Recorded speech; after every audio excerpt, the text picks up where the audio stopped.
Hello and welcome to TravCon TV and Travel Nurse and Allied Life, a podcast that's brought to you by TravCon. And I am Laura. I am the host of the part of this YouTube channel and podcast that talks all about trends and technology and the future of our amazing industry. And today we have some really cool guests. We have John and Dave. These are the founders of Kamana. And Kamana, for those of you who don't know about them yet, this is a tech company that came into our industry, and it came from the mindset of a traveler who figured out a really big problem in the industry, and they came with a solution, and the solution is all about the part of the industry that is about credentialing. And so on one side, for the travelers, it is so cool. It's actually a great user experience that you can go in and you can make a profile, like the background stuff, the skills checklist. You can store your credentials in one place. And then the cool, almost like magical tech part of it is you get this link that you can share out with different recruiters you're working with, different companies. And then the moment you're like, I'm not working with that recruiter anymore, you can turn the link off. So you really get control and more autonomy over like your data. And then on the agency side, now I know we've got a lot of agencies that listen to this too. And one of the biggest pain points I know you are just saying amen to is processing the compliance is not easy. It's actually, I think, a lot more complex and nuanced than you probably thought when you were first getting started. And Kamana also helps out with the agencies processing that compliance side as well. So, John and Dave, how long has Kamana been in the industry? It feels like just yesterday, but you guys have accomplished so much. It blows me away. Yeah, that's a good question. So we started conceptually the last month of 2018. We really formed the company early 2019 and launched our first product over the summer of last year. And we've really had the full product in the market, or at least the traveler side, for, I guess, 14, 15 months now. Wow. Well, I am blown away. You guys have accomplished so much. I know a lot of the industry already uses it and raves about it and loves it.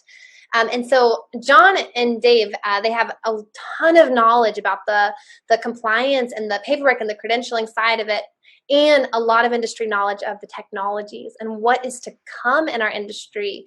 And it's going to be super interesting. And this side of the industry is really actually way more interesting than I would have ever thought when I was like just starting as a traveler. It just felt like that's the paperwork I'm supposed to do. It's really interesting as a traveler to listen to like, how much does it cost? What gets in the way? Why do start dates not happen sometimes? Why are agencies like crazy specific about some things and some things are complicated? We're going to answer a lot of those questions. And these are things I wish I had known when I was just starting, just to understand this part of the industry more. So first, let's just get on the same page about what we're talking about, the word credentialing. What does credentialing mean? And I'm going to answer it in my terms, and then we're going to go into more detail with John and Dave. But for me, credentialing is really just the paperwork. It's the stuff you have to fill out and do when you are a travel healthcare professional and you are going from, I want to apply to jobs, all the way to like getting that assignment, like first day of the assignment. It's all the stuff you have to do in between. And why this piece of the industry is so important is really putting yourself in the shoes of the hospital who's hiring us. The hospitals or the skilled nursing homes or the home health agencies, whoever it is, the facility that's hiring us, they need a traveler. Many times what that means is they need someone soon. They've got, a shortage. They've got an increase of patients, whatever it is. They don't have time to do all this. So they're paying money to outsource it to the middleman, that staffing agency. The staffing agency's job is to make sure we are who we say we are. We do have the skills to hit the ground running. We can go in and care for these patients and give them the medication the right way and save lives and be amazing for the facilities that need us to care for the patients. That is what the agency is hired for. Well, how would you do that? How would you do that? If you were hiring a nanny for your kids, you would have to go through certain steps to make sure that we really are licensed. We really have good references. That is their job. And if they do it wrong, their fines are unbelievable. Medical malpractice lawsuits are no joke. So credentialing is how they stay safe. It's how the hospital stays safe. And it's what we get to do as professionals. It's what we have to do. So we're on the same page about what it is. Now let's talk about the two buckets. So John, I'm going to ask you this one about just basic. If I was a traveler, I'm looking to apply for my first travel healthcare position. What are the things in that bucket of credentials that I need to have prepared and ready to submit to a job? Yeah, for sure. So those are the things that the recruiter is going to be looking at to see if you are a match for, this specific job that you're targeting or other jobs that they may have. So, first of all, just starting with having an understanding of where you want to work, what type of shift, what are your kind of work preferences, having that ready to go. Your professional portfolio. So that might be like a profile on Kamana. It could be your resume, whatever it is that articulates your experience as a healthcare professional. Where have you worked? What EHRs did you use? If you were in the NICU, what NICU level was it? Some of these fine points that the recruiter is going to want to see, and it's really going to highlight your experience when they present it to that hiring manager. You'll hear recruiters off the bat, they need to talk to references. Skills checklists often come up in this kind of submittal process, which are obviously, can be a big headache when you're doing them over and over again. And then sometimes you'll see like licensure number. They're going to go ahead and validate that you have a license in that state, certifications that might be needed for that specific floor. But really, at the end of the day, saying, this healthcare professional, do they hit some of these high level boxes? So we know that they're going to be a qualified fit for this very specific need that hospital has. Perfect. Yeah, good. So that bucket is really vetting us travelers and saving the hiring manager time. You got to have a certain amount of years of experience. You have to be licensed. Check, check, check. You're good enough to interview. Okay, so let's say I interviewed, crushed it, I got the job. What is in the bucket of all the paperwork that I could expect to do to go from getting the job to starting on the first day on time? Yeah, so this is where it gets a little more into the guts of credentialing. So you're going to see things like background check. So for us, that looks like a form that we need to sign, giving them authority to run that background check. You're going to see medical records come up. So it's flu season right now as we're filming this. So I need to see that proof of flu vaccination. Right now, we need to see a lot of like a recent COVID test. TB mass fit or the N95 mass fit is huge right now. And then through the rest of TDAP, MMR, a lot of this just those medical records. If you've got a physical on file, they're going to want that. And then there's going to be items that we have to go get. If you're missing that titer, you need a recent drug screening, you may be running over to Quest and getting some of that stuff. Perfect. Okay, so how quickly, I know credentials are essentially the things that have to be completely done and back in order for me to start on day one. If one of them is not back, I can't start. And that's really the race there of like getting all this back in order for everyone to start on the date that we said we would start. So with that, my curiosity is what's average in the industry right now of accepting a job to the credentialing being done, where you actually are like green, go, you could start the job. What is normal? Yeah, go ahead, Dave. Yeah, sorry, man. So we typically agencies that have their stuff together, we see 21 days is a like good minimum target. Anything less than 21 days gets a little stressful. Anything earlier than 14 days often is impossible. And then 28 days is comfortable. So you really want to be have that 21-day window is ideal. And sometimes a little more, sometimes a little less. That is really interesting, and it makes so much sense. Many times as travelers, we're like, when should I really start looking hardcore for my next assignment? And it's always going to be in that like, I'm 2 months ready to go or 6 weeks. But once you get to that 1 month mark, you're really fighting against the clock because of the credentialing. And so that is interesting. If you are only 2 weeks out from the start date, it's really hard to get the credentialing all back in time for it. If you're 3 weeks out, it's okay. It's doable. You just got to get your stuff in. But really what I'm hearing is like that month is what's comfortable. You can feel pretty comfortable in that. That's super interesting. Okay, so let's say I got a job and we have 2.5 weeks until it starts. So I now know because I listened to this podcast, I bet my credentialing team and agency is stressed out right now. And let's just say I am an awesome traveler and I want to decrease their stress. What are the things that I should for sure get to them on day one in order to have a more likely chance of being ready for an on-time start? Sure. Yeah. So I think, a lot of this stuff we can predict, if you're already an ER nurse, or you're already a physical therapist that's worked in this discipline, you know what certifications they're going to need. You know they're going to need your license. You know that they're going to need specific medical records. So having kind of all your ducks in a row and having this stuff organized, nice and clean and presentable and ready to fire over. However you store it, keep that stuff together, share it quickly with them. That's really going to cut down on that. And you're never going to give them too much information. So if you're not sure if they're going to need that physical that you have on file, send it to them anyways. That may satisfy the need that they were going to ask you next week to go get a physical. So just keeping all that stuff nice and organized.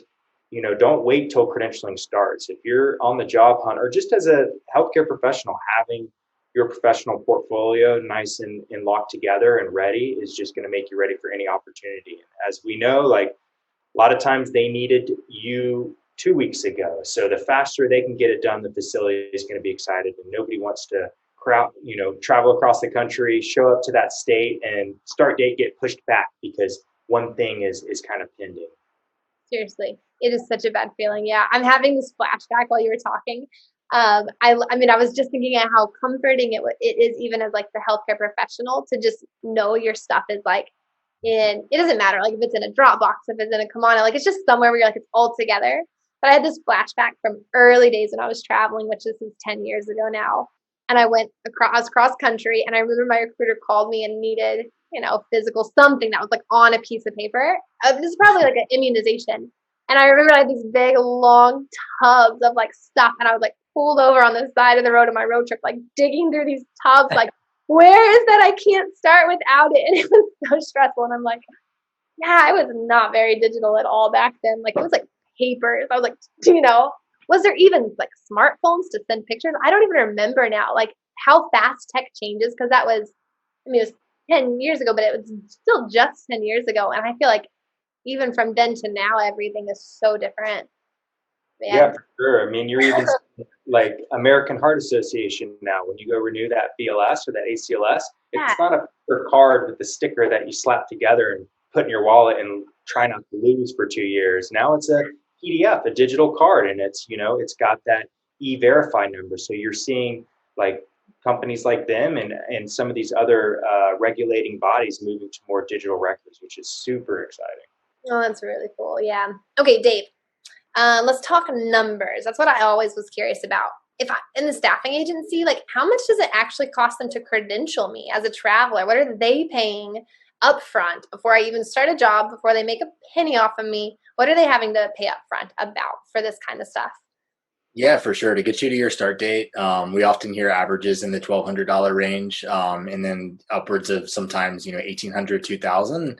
And especially if you're in, a place that's requiring those really hefty, like county, state, federal level background checks, or all three. But you could say comfortably they're spending over $1,000 to get you to your start date.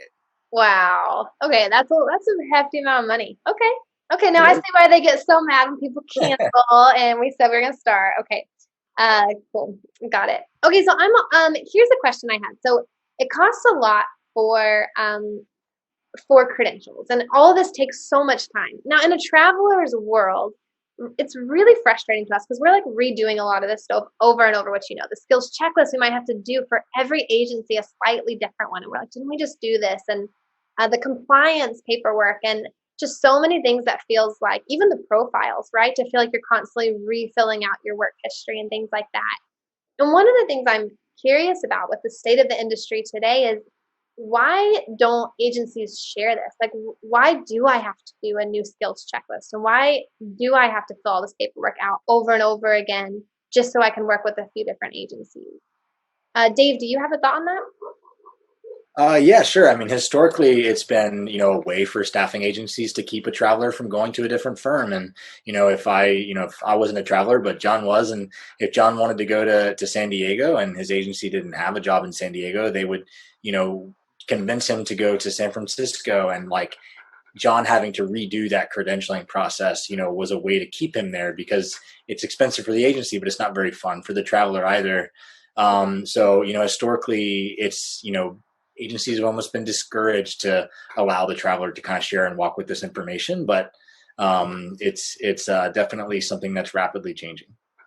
Yeah. I think that, I mean, that does make sense, right? In their head, it adds a layer of friction. So if you're a traveler, you're like, well, all my paperwork is already with this agency, so I guess I'll just stay.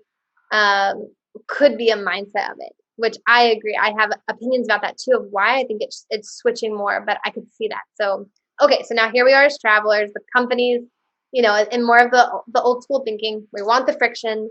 Sounds good. Now also I curious, like, still, the checklists are all different from each other, which is interesting. I'm like, are the hospitals requesting different checklists? Why are some of them so freaking long and some of them so short?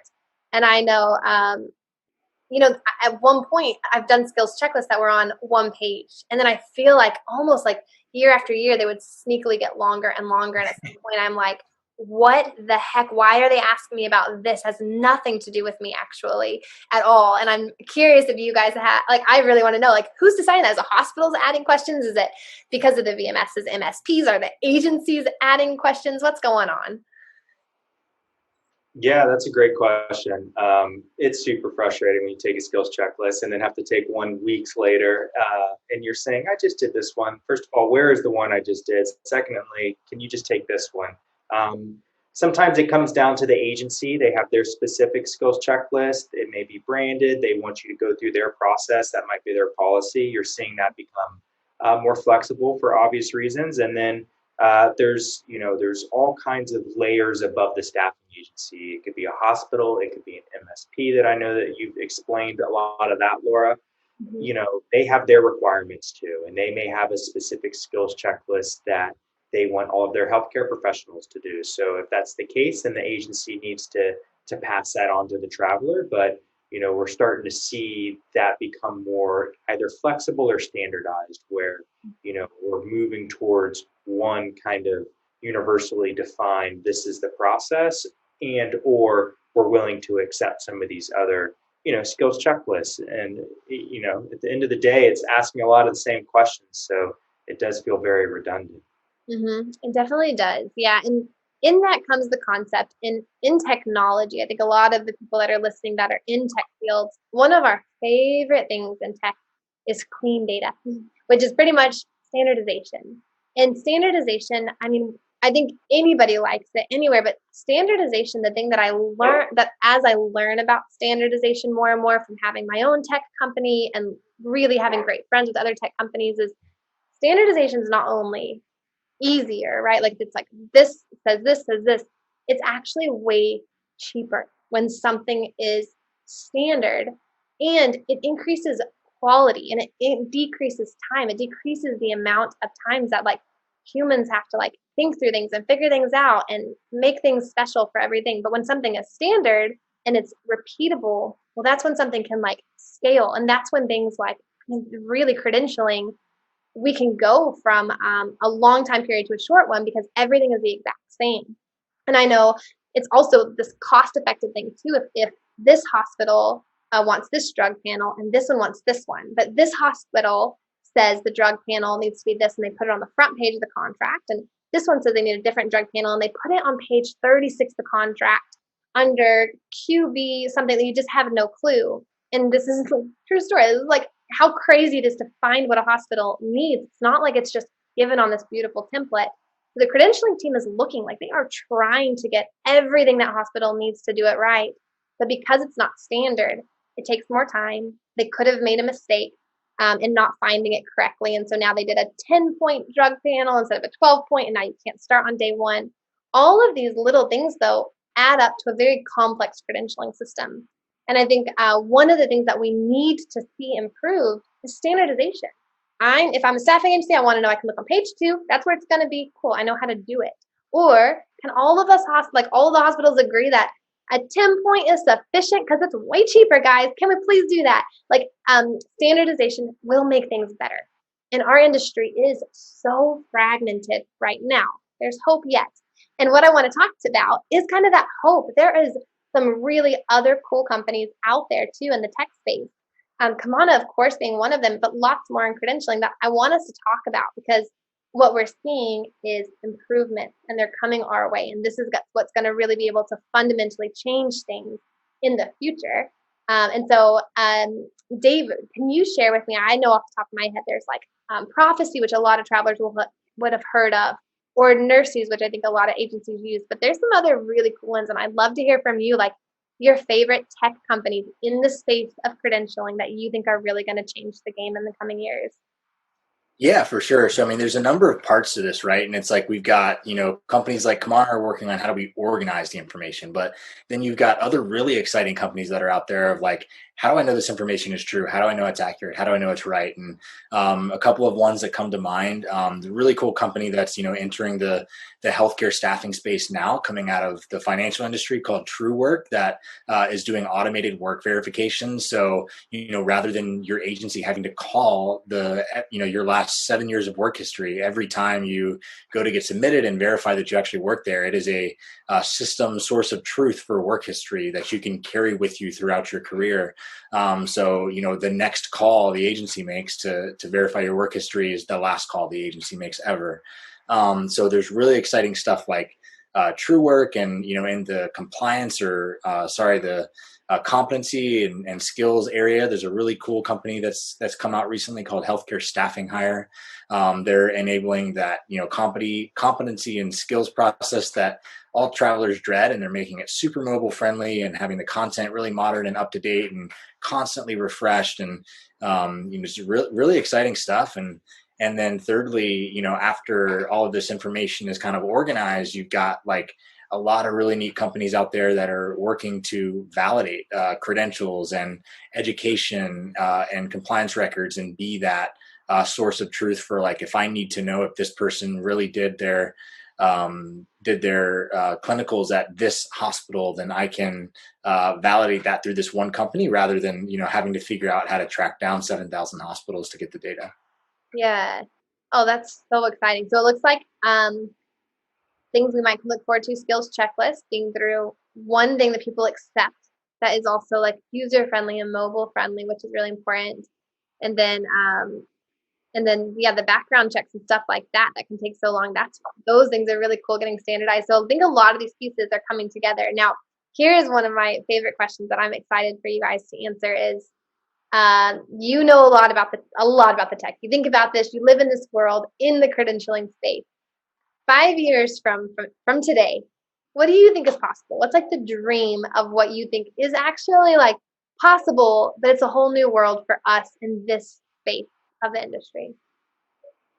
Yeah, I think the world we're hoping to live in 5 years, and the world we really truly think is possible is, every healthcare professional out there has one central credential record that they're carrying with them throughout their career. And I know we're speaking to an audience of travelers and travel healthcare, but we think there's an opportunity for this concept to be much bigger, where if I want to move from travel to per diem to permanent, back to travel, back to permanent, I've got this one compliance record that it's not just my place to organize the information, but it's also the place where my employers and my staffing agencies and everyone that's needing to get their hands on the data is really working off of this central data set that's verified and accurate.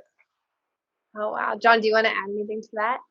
Yeah, sure. I think the common denominator when we talk about credentialing is the credentials stay with the healthcare professional. So I love the idea of, we see, even when you start in school, whether you're in PT school, whether you're in nursing school, as you start doing those clinical rotations and you start stepping into that clinical setting, people need access to your information, but it's your information. So, that's staying with the healthcare professional, them granting access, seeing who has control, and then that profile following them through their career. I think that's what's really exciting. And I think that, it's super efficient too, when people need access to this information quickly, securely, keeping track of when things are expiring, so no BLS expirations sneak up on us. I think that that's super obtainable, and that's what's going to happen in the next 5 years. So it starts in school and follows you throughout your career, and this is your profile, and it follows you, and you're in control of it. Yeah, that would be so amazing. Like, it really would. Like, to think of like, okay, like, nurses verified me. Cool. There's a centralized place that I can like share this, and you can see like I am verified. Cool. My references said this. They don't have to get called 10 times. It's verified in this thing. And it's a centralized place that, like you said, like we have access to, but we can give access to the other people that want to hire us. And it's trusted. Like it's a place that actually verifies the stuff to be true. I mean, that's like a dream for everyone. I think, And so right now, if that happens, I'm curious too, right now it's like 21 days to get verified. I think that also really limits people in doing PRN, when they're like, when they're traveling around too, or to have that flexible work. How quick do you think people could get credentialed in a world where there's like a centralized place for our credentialing? That's a great question. I think we'd love to see a world where, it's days or potentially hours, because everything truly is centralized. And a lot of the time that it takes is related to the back and forth and the duplication of work. And it's like, as a traveler, you're having to do that skills checklist 15 times, but these agencies are having to do that background check 15 times. So it's kind of that mass duplication of work that's happening for everybody involved. And with all that eliminated, we believe there's a world possible where, if you want to work somewhere tomorrow, you can work somewhere tomorrow. Oh my God, John, how cool would that be? I'm thinking of like us as healthcare professionals. I'm like, that just feels like so easy. Yeah, for sure. You brought up like the per diem world. Like, how cool would it be if I wanted to come to Austin to hang out with Laura to say, well, while I'm there, I want to see what ERs are open to picking up some shifts and be able to just seamlessly go through this process, work some shifts, help them out, make a paycheck, and then kind of move on and not be this God, conundrum. it's so fun. It just opens up a whole new world for healthcare workers and the hospitals. Like it's helping the patients where they really need them quicker. And then it just gives such a cooler lifestyle for the healthcare workers too. And I like that dream is like a big dream, but it also feels like it's a dream that really could happen. Okay, so right now we're in 2020. 5 years, we're in 2025. What are the things that you feel like are going to happen for that to come to reality? What's like the tipping point to go from 21 days to then 15 days to 3 days? Like what are the kind of the things that are going to happen for that world to become real? What do you guys think? I think it's going to take a lot of hospital systems, regulatory bodies, the government, kind of challenging a lot of these regulations and saying, why can't we standardize this? Why can't we call this specialty the same thing as this hospital down the street? Or why can't we all accept this same certification or this same skills checklist? I think, watching what's going on with COVID right now, it's super frustrating when you've got a respiratory therapist that, on a clinical level is more than qualified to step into that ICU and help take care of patients. But because they were licensed in a different state or because of X, Y, and Z, they're not able to, legally walk in there and do that. So I think, just challenging that notion is a start. And then I think, just healthcare staffing agencies beginning to adopt more technology and bringing it in, recognizing that they need technology to be able to scale their operations and to be able to quickly react to the needs of hospitals. We're seeing a lot of really cool staffing agencies out there, whether it's their own technology or whether they're partnering with technology companies. Like it's taking on a really powerful effect. And I think that those are the early adopters, but I think the rest of the market's going to recognize that, to stay relevant, they're going to have to get on board. Mm-hmm. Yeah, Dave, do you want to add any other tipping points that you can think of? Yeah, sure. I mean, I totally agree with all that. And I think ultimately, credentialing and compliance, it's always been this like backdoor thing. And like nobody really understood what was happening. And even the agencies didn't really understand what was happening at the hospital because the MSP was controlling it. And the nurse definitely didn't understand what was happening. And they didn't even know what the MSP was. And I think we're starting to live in this world, not just in healthcare staffing, but in technology in general, where like the ecosystem or climate of transparency and collaboration is making more people aware of all of the crazy stuff that's happening behind the scenes and making more people aware of like, hey, we can't do that anymore. So I think the transparency and collaborative environment and things like COVID happening and realizing like we need nurses tomorrow, but we can't have them for 25 days. Just those things, exposing all of the gaps, and then technology companies coming in and partnering with staffing firms, and staffing firms, adopting and growing, their business based off that technology adoption is something that's being recognized. It's happening. And, some folks are paying attention, and some folks aren't, but the exciting thing is, the credentialing and compliance is getting easier. And it's not going to be so bad for so much longer. Yeah, it is. It's exciting. All right, that makes me look even more forward to 2025. The year of credentialing. Dun, dun, dun.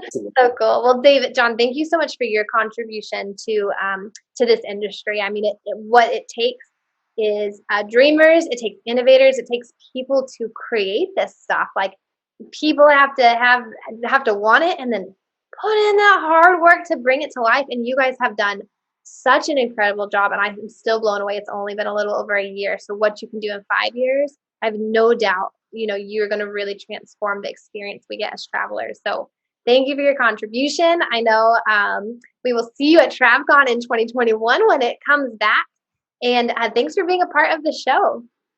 Yeah, we're excited to be here, and thank you as well, Laura. I know without innovators like TravCon, and what folks are doing at companies like Modica, I mean, the industry wouldn't be moving forward without all this progress and all this collaborative innovation that we're talking about. So it's really important. I love it. Yeah, I echo that. You said it at the beginning of the conversation. I truly agree. We are an exciting industry, and it is moving, and it's not a stale industry. So it's because of conversations like these and folks like you that we continue to innovate and move forward. So thank you as well. Awesome. All right. Thanks, travelers. Thanks, everyone who's listening. And we will see you next time on the podcast and on TravCon TV. Bye, guys. Bye.